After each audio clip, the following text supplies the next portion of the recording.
Hey, what's going on everybody? BDF 44 coming at you with another video. Alright, so I woke up with energy, lots of energy. Just got to working on a playlist, of course, another early morning where music is very much a part of my day. Mess with some dance music, some electronic music, stuff that's not really in my culture, but being that I grew up in Hollywood, I kind of have an ear for it, so I was able to kind of dabble a little bit and see a little something new. I guess it's not really new to be honest with you, but it's new music, so whatever the case may be.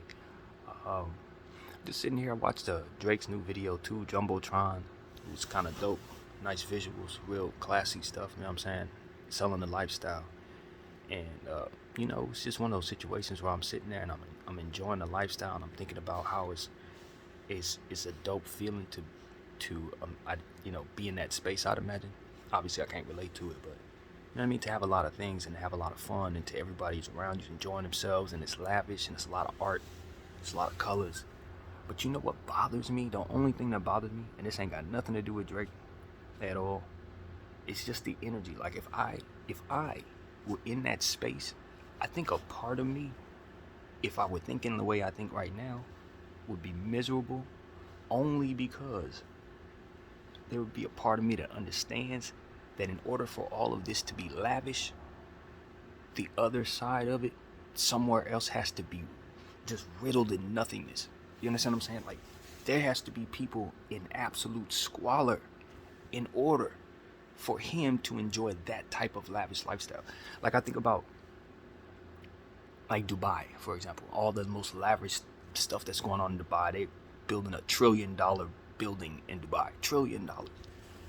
And it's going to be one of the most extravagant pieces of art the world has ever seen. A big long mirror. It's a long mirror. It looks amazing.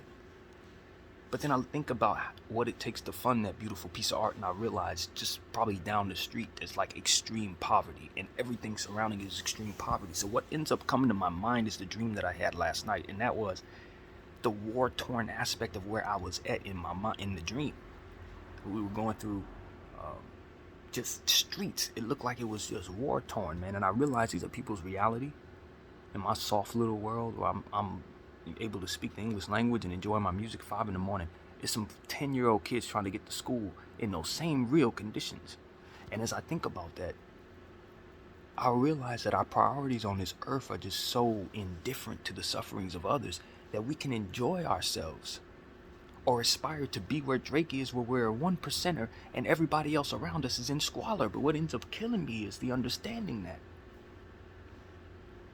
if ever the desperation reaches a peak, the first thing that's going to end up happening is the walls are going to close in on you. And while you're in there dancing, the poverty surrounding you could just come in. And this is the understanding I have. It's like, yeah, money can help you because money can put you in a position to secure your surroundings. You can hire a bunch of security and all of that. You can put yourself in a position to annihilate everything around you with the money that you have. For some reason, somebody really wants to do something to a billionaire. They can just drop a bomb on you and it's over. Like, that is a crazy thought. That the power that people have when they're in a position to have money allows them to protect themselves from the responsibility they have to feed others. You see what I'm saying? Because at the end of the day, if I don't want to feed them, just kill them off. Like, that's what 1%ers can literally do to you. But what they can't seem to understand in the presence of that reality is that that actually has to be executed.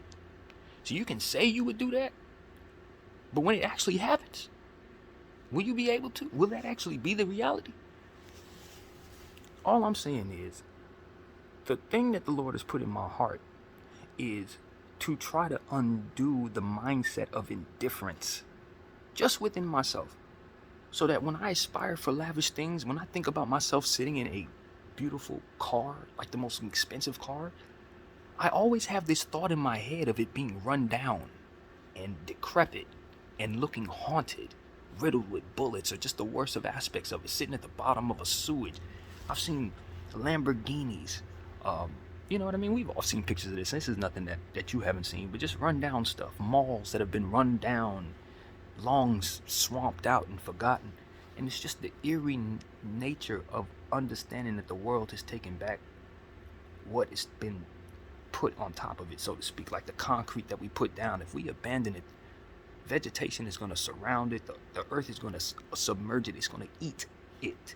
But as long as we continue to keep it up, it's worth something. So as I speak all over the place and in circles, I just realize that all of this is a facade, man. None of this stuff that we love so much is worth a damn.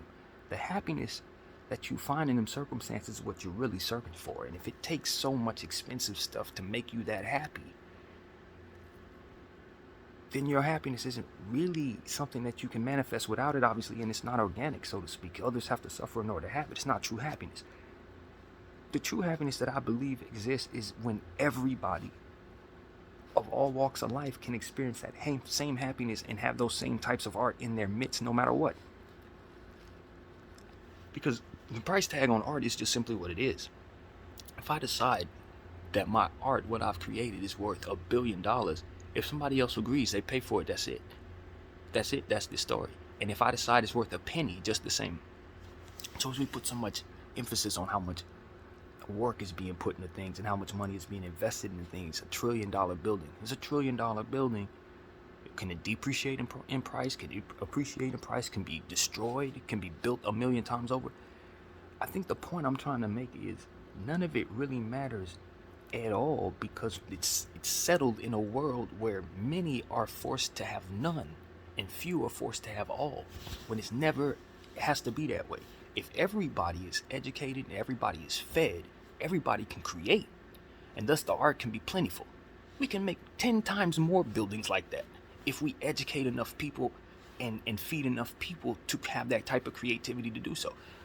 We've allowed the 1%ers to isolate the information and isolate the art into spaces where only few can obtain it. And a lot of times the few that can obtain it are those engaging in horrible energy to cheat the world out of what it is that it's ultimately creating. So even if you put in 1,000,000 hours, 1,000,000 people put in 1,000,000 hours to build $1 trillion buildings, at the end of the day, it's still going to be a 1%er who says yay or nay in regards to whether or not that stuff stands.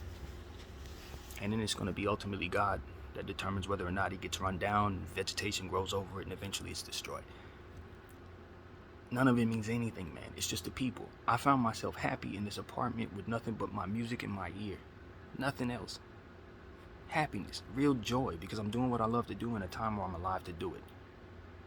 I don't need all of that. Even though I may want and desire some of that and may be wowed and wondered by some of that and may be able to take the happiness I've found in here and put it there, right? I may be able to place it there. But it's not organic happiness if it takes that to create the happiness itself. Ain't none of that here. I'm fine. You understand what I'm saying? I'm fine. And that's the point. A lot of this stuff that we think we need, we don't need none of it. A lot of stuff we aspire to want, it means nothing. A lot of the stuff we think provides the happiness doesn't provide the happiness. The fellowship that you have with the people you're in the room with provides that happiness. And if they're not organic people, it don't matter if you're sitting in a space of great luxury or an apartment like mine. It's not going to be good vibes. But if you're in the right space with the right people, you guys can enjoy whatever your surroundings. And it doesn't take luxury to make that whole. Although you can enjoy luxury, but it shouldn't be luxury in and of itself, because it should be access. All should have access to such things. But it can't be luxury if everyone has access to it in the world we're in. It has to be elite. It has to be rare. Within every human being who is one and one alone, we're all one of one, we discard of. As if we don't matter. We will discard of millions of individual, unique, one-of-a-kind people. As if they're nothing. And then align ourselves with things that we can create several times over, duplicate 1,000,000 times over, and put price tags on them as if they're more important than life. It's bad math. It's bad math. All of the greatest things and the most undiscovered things, I believe, are in the minds of people who either are in places that you don't care about or in aborted babies that were never born. The most important things, the greatest art, the building that's even better than that long mirror, the $1 trillion mirror, it's in the mind of somebody we never let happen. These are the things I know. The cures to your diseases, all this stuff, the psychology methods that can help us get through some of the stuff that we're dealing with, it's all in the minds of people we don't care about. It's in the mind of some dude who doesn't have but, one piece of bread to eat today. That's it. And the shoes on his feet and maybe the underwear on his body. That's it. But in his mind, in his uncared for, untrained, untapped potential mind, he could change the world. And it's been proven, because we found people like that in places like that. It's been proven. But we still allow those who do math in a way that only marginalize certain people based on things that have nothing to do with that potential, and allow them to hoard the entire world's economy basically in their hands, divvying out wherever they want to go, wherever they want it to go. And this untapped potential that they can too use, is left untapped, untouched, uncared for, in war-torn, riddled places that people don't give a damn about. And I'm telling you, there's fruit there. If we learn to undo this nonsense, where we just simply stop loving the lavishness and start taking some of that money and investing in some of these minds, we can help ourselves. We can help ourselves. It's in the neglect that we find our problems. It's in the desire to leave some people out that you leave potential left alone. This is what I've understood and always will understand. The people who are sitting at the top, looking down on everybody else, saying that we got it all and this is the way it needs to be, they have problems. They have problems. This is what I'm here to declare that I understand. There are issues in their life that they want solutions for at the top, and they don't have those solutions. They are looking for them. They've always looked for them. It ain't nothing they can do, because those solutions they cannot find. And why is it that they cannot find these solutions? Because, as I've said, they're in the minds of people they do not care about, in places they do not search for, in places that they deliberately siphon from. It's in their minds, man. So that's what I understand, man. While people give money for charity, to write off taxes and all that stuff, you're playing into a web, a system that is not meant for this to manifest. That's why it's like we're reaching for the American dream. The American dream is a capped system. You're going to reach for the top, find lavishness, stay up there, and look down on everybody else. And you're never, ever going to do your best to do this. They're not going to teach you to. They're not going to show you why this should be done. They're going to tell you need to live in a home that is too big for you, surrounded by stuff that you can only afford if you maintain the madness. When the solutions are in the minds of the people you care nothing about. Your best assistants, your best doctors, your best lawyers, your best politicians even. Some of the most important leaders in the world are sitting somewhere with nothing to eat. While we sitting up here lavishly wearing diamonds of $500,000, $1 million diamonds around our neck, capping off our own potential, and none the wiser. And the world continues to have slow progress because of it. This is something I understand inherently, because I'm one of those people. I am being one of those people to a different degree. Not at the bottom, but it's like, you know what I'm saying? You can find out what's inside of yourself. You know there's more in others. You know there's more in others. They don't know to look for it. They're geniuses in situations where they throwing up gang signs, shooting at each other, waiting to die. Ain't got a thought about hope in their heart, nothing. But they're geniuses, mad geniuses. Dudes that can flip math upside down. They are in the ground because they died early, man. While we sit up here chilling. You know, hey, let's just Drake got a dope album. Oh yeah, how much money is that around his neck? Cool, great. That was somebody else's diamonds, bro. That was somebody else's diamond. Think about it. Let's just give it a second here. Them diamonds was worth millions and millions of dollars, right? They're hand-me-downs from Pharrell. Hear what I'm saying to you. That money that he spent, respent. Do you know how many lives we could save with that money? You know how many people you can educate with that money? Freaking diamonds, bro. I never understood why we did this to ourselves. Full luxury around our neck. We are so far behind in the wealth gap. But we will wear luxury around our neck that can be snatched off of our necks. What the fuck are we doing? What are we doing? We don't have anything. We barely own anything. Most of our people don't have nothing. And we're wearing millions of dollars around our necks. For what? Status. You don't own anything. You have no status. In a place where you were a slave, you need to buy something tangible that can last for generations. Not fucking diamonds that can be snatched off your neck and shot off your head. This is why I have very little respect for the culture I'm a part of. I don't respect y'all norms. How y'all look at sanity. It makes no sense to me. The indifference, the neglect. It's folly to me. It's stupid, bro. It is literally a lack of evolution. I feel like I'm 1,000 years ahead of everybody around me. In my mind, it's like I can't move around y'all like that. Because every time I see something that pisses me off, it's like I don't even want to be here with y'all. You care nothing about each other. And been making the same mistakes over and over again for thousands and thousands of years. And I wake up and I see the same old folly, same old nonsense. I'm cool, man. I don't like it. I've never been one to like it. You guys know how I feel about this. Because the more money I feel like I aspire to get, the less soul I feel like I have. Seriously. I get $1 million, $100 million, take care of my family, take care of all of us, and then what?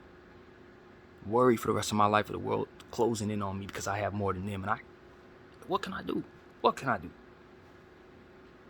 Just continue to show them what they can aspire to be? They can't get that. That's the point. They can't get that. Maybe one or two of them get that. Most of them will never get that, man. But they gonna do hell, evil, tear themselves inside out trying to get it, though. They gonna tear everybody else up trying to get it, though. And I know that. So I'm gonna uphold that, right? Love the lifestyle. Come get it, even though you can't kill everybody trying to. I'm not upholding that. I'm not. I let the whole world uphold that except for me. I'm cool, bro. I'm gonna tell y'all something else, though. If we forget about all that and start feeding people with that same money, we're going to start building twice as fast. You're going to see things prop up twice as fast. Better art, better technology, better buildings, everything. More sturdy buildings. Can you believe what I'm talking about? And all the different problems that we have in this world. I live in a place where we know the fault line is crazy and most of the buildings ain't built for that. Most of the buildings ain't built to withstand the stuff that we're dealing with. You know what I'm saying? Look over in places like Kansas and all these places where a tornado come through every 6 months and tear down the houses they rebuild every 6 months. We ain't figured out how to deal with that. I know who knows. Some random kid in Somalia that's barely got anything to eat, he'll figure it out. He got the answers. It's in his head. Just feed him. Put him somewhere we can learn some stuff, and he'll come up with a way to keep all of that in place. He'll come up with some beams or something that'll keep your houses in place. But y'all don't care nothing about him. Y'all just, whatever. Some kid in Palestine could probably figure it out. But y'all don't care about that dude. You don't have the status. See what I'm saying? This is a problem. And I inherently understand this. If every millionaire takes half of their money and give it to somebody that don't have nothing, and if they just invest in places where it's squalor, give it 100 years, those places will turn into something. It'll take a long time, but give it 100 years, it'll turn into something. Those places will be places where people are fed, learn, health, all that. Buildings, everything. It will be built. Minds build things, and if you don't feed minds, they can't do nothing. So we sit up here and we keep on, I'm going to be a 1%er. I'm going to get rich. I'm manifesting my own destiny, and then I can get what I want, and then I'm going to die, and nobody is going to be better for it. Nobody's going to be better for you.